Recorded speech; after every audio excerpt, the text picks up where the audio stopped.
Halo semuanya, pada kesempatan kali ini kami atas nama Anisatu Nasana, Efek Prabandaru dan Mila Francisca Barusinaga akan mempresentasikan hasil diskusi kami mengenai kesehatan pada kelompok rentan, yang dalam hal ini kami membahas tentang remaja hamil. Kemudian ini learning outcome yang akan kami bahas ya dalam presentasi kami pada siang hari ini. Nah, kemudian untuk yang pertama kita harus ketahui dulu tren perilaku seksual pada remaja itu apa, kemudian kehamilannya. Ya, seperti yang kita tahu, tren perilaku seksual remaja diawali dari touching dulu, sentuhan-sentuhan kecil, kemudian mulai ke ciuman, kemudian ada necking, kemudian ada beating, oral sex, kemudian yang paling akhir baru seksual intercourse. Yang kedua, adanya kehamilan, adanya perubahan secara biologis dan psikologis pada remaja. Pasti ya, seorang remaja apabila mengalami kehamilan pasti akan ada perubahan secara biologis maupun psikologis. Dan yang paling berbahaya sebenarnya perubahan psikologisnya ini, dan juga biologisnya juga sih, maksudnya pasti si remaja ini akan mengalami guncangan hebat dalam hidupnya karena akan memendam rasa malu, kemudian mungkin juga takut untuk mengatakan yang jujurnya kepada orang tuanya, kemudian pasti akan diberhentikan dalam sekolahnya. Kemudian adanya keterlambatan dari institusi pendidik secara langsung, kemudian adanya perkembangan iptek yang semakin pesat. Ya, ini yang menyebabkan ya mengapa terjadi kehamilan di remaja. Kemudian ada juga pengasuhan anaknya. Nah, pengasuhan anak ini sangat mempengaruhi ya, karena pengasuhan anak yang diberikan oleh orang tua yang otoriter dalam pola asuh pasif yang cenderung lebih berisiko membuat anak melakukan kenakalan remaja. Selain itu juga pengasuhan anak yang tanpa pengawasan orang tua, komunikasi yang buruk, serta kurangnya pendidikan agama akan membuat anak melakukan perilaku seksual yang buruk. Nah, contoh-contoh pengawasan yang buruk itu seperti membiarkan anak berpergian di malam hari tanpa alasan yang jelas, kemudian tanpa melarang anak, maksudnya tidak melarang anak dalam melakukan pergaulan bebas dan acuh pada kondisi psikologis anak ketika beranjak dewasa. Ya, karena perubahan psikologis pada anak remaja itu sangat penting ya sebenarnya. Tapi karena mungkin orang tuanya tidak bisa mengontrol, tidak bisa mengawasi, maka perubahan kondisi psikologis ini kurang dipahami oleh orang tua dan membuat sang anak terjerumus pada lembah kesalahan di masa mudanya. Kemudian ada prevalensi dan karakteristik demografi kehamilan remajanya. Nah, prevalensi kehamilan remaja ini dalam BPS Indonesia tahun 2019 melalui statistik pemuda Indonesia, salah satu perilaku penyimpang remaja yaitu seks bebas. Sebuah studi yang dilakukan pada 500 responden remaja di 5 kota besar di Indonesia ditemukan bahwa sebanyak 33% remaja pernah melakukan hubungan seksual berupa penetrasi, dan 58% dari jumlah tersebut melakukannya pada usia 18-20 tahun. Pada 2018, 1 sampai 9 anak perempuan di Indonesia menikah dengan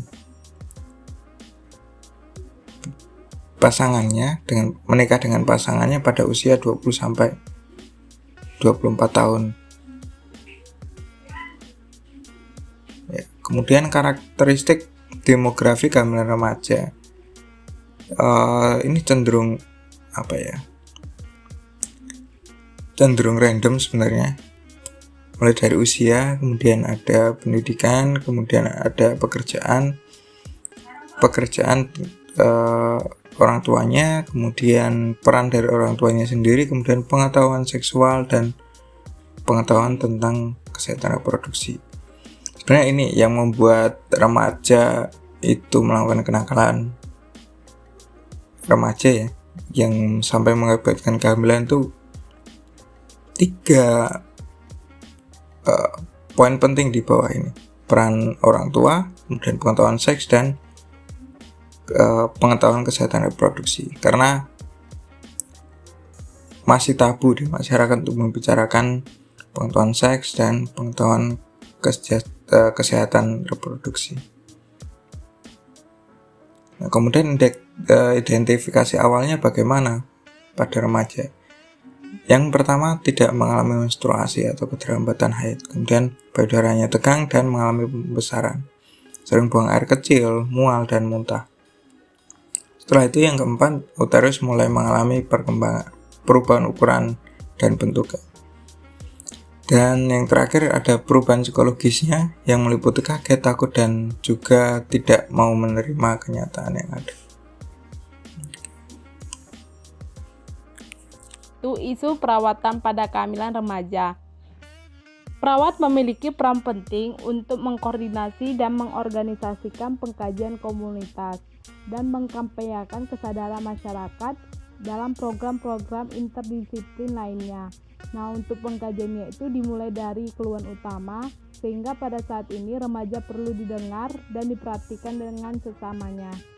Nah, selama pengkajian ini, perawat harus dapat menyediakan gambaran awal terhadap konseling dan menekankan kebutuhan-kebutuhan untuk mencapai kesehatan yang baik, serta menetapkan pola promosi kesehatan sebelum hamil, seperti mendiskusikan masalah resiko kesehatan saat menjadi ibu dan perkembangan pada si janin atau si bayi. Nah, untuk selanjutnya di sini ada kekerasan pada remaja hamil. Nah, kekerasan pada remaja hamil ini salah satunya itu disebabkan karena adanya perilaku yang berisiko terhadap remaja. Nah, untuk perilaku berisiko remaja ini merupakan salah satunya masalah penting dalam perkembangan dan kesehatan remaja pada saat ini dan masa depannya. Nah, untuk perilaku yang berisiko ini dapat menyebabkan terjadinya kekerasan pada remaja hamil, yaitu dengan menyalahgunakan obat terlarang, mengkonsumsi alkohol, merokok, riwayat melakukan hubungan seksual, pemaksaan seksual, dan perilaku berisiko terhadap pasangannya. Nah, untuk pengenalan perawatan kehamilan ini ada 4. Yang pertama, melakukan konseling terkait pemenuhan gizi selama masa kehamilan. Yang kedua, di sini ada melakukan deteksi dini pada beberapa masalah kesehatan seperti penyakit, komplikasi, atau penyulit kehamilan. Yang ketiga, di sini ada merencanakan persalinan yang bersih dan aman. Yang terakhir, di sini ada merencanakan antisipasi dan persiapan dini jika ada penyulit dan komplikasi selama kehamilan dan menjelang persalinan. Nah, untuk resiko BBLR dan usia kehamilan prematur, yang pertama di sini ada resikonya gangguan pertumbuhan, yang kedua obesitas, yang ketiga anemia, yang keempat di sini ada cerebral palsy atau yang mengakibatkan oleh ferital afiksia atau terhadap gangguan pendengaran, terutama pada bayi dengan bayi lahir sekitar berat badannya 1.500 gram. Untuk gangguan kromosomnya atau seperti Down syndrome. Nah, untuk yang kelima di sini ada trisomi 13 atau Turner syndrome. Yang terakhir di sini ada permasalahan jantung, misalnya terhadap matanya, rentan terhadap pendarahan otak, bahkan bisa mengakibatkan kematian. Nah, untuk usia kehamilan prematur ini, bayi yang lahir prematur disebut juga bayi premat, adalah bayi yang lahir sebelum melalui masa kehamilan terhadap usia 37 minggu. Bayi BBLR ini atau bayi berat badan lahir rendah yang didefinisikan oleh WHO sebagai bayi yang berat badannya di bawah 2.500 gram. Untuk data Kemenkes Republik Indonesia pada tahun 2013 menyatakan jumlah balita sekitar 0 sampai 59 bulan yang lahir berat badan rendahnya yang ada di Indonesia itu sekitar 10,2% terhadap kelahiran tersebut. Untuk LO yang selanjutnya yaitu nutrisi pada remaja hamil. Asupan makanan pada remaja hamil perlu mendapatkan perhatian karena makanan yang dikonsumsi oleh ibu secara langsung akan berpengaruh terhadap janinnya. Oleh sebab itu, remaja hamil perlu untuk meningkatkan asupan gizinya mengingat mereka masih dalam usia pertumbuhan. Dalam hal ini, nutrisi pada remaja hamil ada energi, yaitu pada trimester kedua dan trimester ketiga kebutuhan energi pada wanita dewasa sekitar 2.500 kalori. Terjadi peningkatan 300 kalori pada wanita hamil. Yang kedua ada protein. Pada trimester yang kedua kebutuhan protein didapatkan dari hewani atau daging tak berlemak, ikan, telur, dan susu, maupun nabati seperti tempe dan kacang-kacangan. Hal tersebut baik untuk membentuk jaringan baru baik di plasenta dan janin. Lalu untuk pembentukan cadangan darah dan persiapan menyusui. Untuk yang ketiga yaitu lemak. Lemak dibutuhkan untuk membentuk energi serta perkembangan sistem saraf janin. Lalu ada karbohidrat, yaitu dibutuhkan untuk tumbuh kembang janin, didapatkan dari nasi, roti, pasta, dan sereal. Lalu ada vitamin. Untuk vitamin yang pertama ada asam folat yang berperan dalam perkembangan embrio, didapatkan dari sayuran berwarna hijau, lalu jeruk, buncis, kacang-kacangan, dan roti gandum. Lalu yang kedua ada vitamin A, didapatkan dari buah-buahan, mentega, susu, dan kuning telur. Lalu yang ketiga ada vitamin D, untuk mencegah hipokalsemia, membantu penyerapan kalsium dan fosfor, contohnya kuning telur dan susu. Lalu ada vitamin E, berfungsi untuk pertumbuhan sel dan jaringan serta integrasi sel darah merah. Wanita hamil mengkonsumsi 2 mg per hari. Untuk yang selanjutnya yaitu kebutuhan sekolah dan pendidikan. Untuk mengatasi masalah kebutuhan sekolah dan pendidikan pada remaja wanita yang hamil, peran perawat dapat bekerja sama dengan orang tua, keluarga, atau teman terdekat remaja tersebut untuk membantu dalam pembelajaran pemenuhan peran sebagai orang tua. Selain itu juga dapat membantu dalam program ibu usia remaja kembali untuk ke sekolah. Berikut merupakan upaya yang dapat dilakukan. Yang pertama yaitu meningkatkan pola perawatan bayi.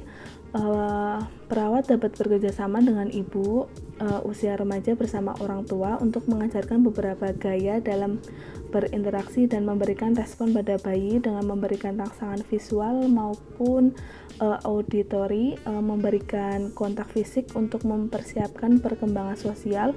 Selain itu juga dapat memberikan pendidikan kesehatan, persiapan melahirkan, kelas perawatan ibu dan bayi. Yang kedua ada program pencegahan kehamilan kedua, yang mana upaya yang dapat dilakukan yaitu dengan memberikan pengetahuan terkait kontrasepsi dan akses layanan kesehatan yang bisa didapatkan. Lalu yang ketiga ada program untuk membantu ibu usia remaja untuk kembali ke sekolah. Dalam upaya ini perlu adanya program berbasis sekolah yang mampu memberikan layanan untuk kehamilan dan pengasuhan sementara selama remaja bersekolah. Sekolah dengan berbasis program ini biasanya menyediakan beberapa fasilitas seperti penitipan anak, penyediaan dukungan, dan pendidikan pengasuhan orang tua. Lalu yang selanjutnya ada program kemitraan. Untuk program kemitraan tujuannya yaitu untuk membantu dalam keberhasilan kesehatan, kesejahteraan dalam pertumbuhan dan perkembangan bayi serta kesejahteraan ibu usia remaja. Lalu yang selanjutnya ada intervensi keperawatan. Untuk home based interventionnya yaitu memberikan edukasi mengenai kondisi yang sedang dialami pada pasien dan keluarga, lalu mengajarkan teknik untuk menjaga kehamilan sehingga dapat terhindar dari masalah yang tidak diinginkan. Lalu ada memberikan support atau dukungan kepada keluarga dan terutama pada pasien. Lalu ada dukungan keputusan positif yang dibuat oleh pasien, mediasi diskusi antara keluarga pasien, lalu mengedukasi kepada keluarga pentingnya dukungan moral dan psikologis terhadap pasien, lalu ada ajarkan teknik untuk mengurangi stres, kesedihan, rasa menyesal, depresi, dan gejala psikologis lainnya. Dan yang terakhir ada awasi pasien sehingga tidak melakukan hal-hal yang tidak diinginkan. Lalu untuk yang community based interventionnya yaitu yang pertama motivator. Petugas kesehatan selaku motivator berkewajiban untuk mendorong perilaku positif dalam kesehatan. Dapat melakukan dengan konsisten dan lebih berkembang. Lalu yang kedua ada fasilitator. Untuk sebagai fasilitator, tenaga kesehatan harus mampu menjembatani dengan baik antara pemenuhan kebutuhan, keamanan klien dan keluarga, sehingga faktor resiko dalam tidak terpenuhinya kebutuhan keamanan dapat diatasi. Kemudian membantu keluarga dalam menghadapi kendala untuk meningkatkan derajat kesehatan. Untuk kesimpulannya, kehamilan pada remaja terjadi akibat pergaulan bebas yang dilakukan para remaja yang mengakibatkan remaja tersebut hamil. Hal ini perlu ada perhatian khusus dari orang tua, bukan hanya dari orang tua, tapi pemerintah juga harus memperhatikan hal ini. Kehamilan pada remaja juga harus diperhatikan agar ibu dan si bayi sehat dan tidak mengalami masalah. Maka dari itu, perlu dilakukan pendidikan kesehatan tentang perawatan kehamilan untuk mencegah terjadinya hal-hal yang tidak diinginkan. Untuk sarannya, yang pertama yaitu orang tua harus bisa mengenalkan seks secara dini agar mencegah terjadinya seks bebas. Lalu yang kedua, jika anak sudah terlanjur hamil, orang tua harus bisa membantu anak dalam kehamilannya agar anak bisa melakukan perawatan selama kehamilan.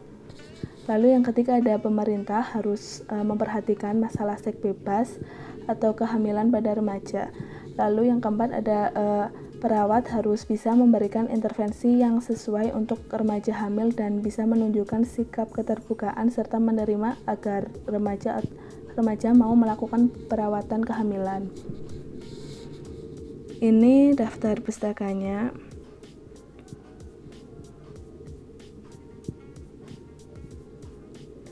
Sekian dari presentasi dari kelompok kami. Apabila ada kesalahan kata mohon dimaafkan. Assalamualaikum warahmatullahi wabarakatuh.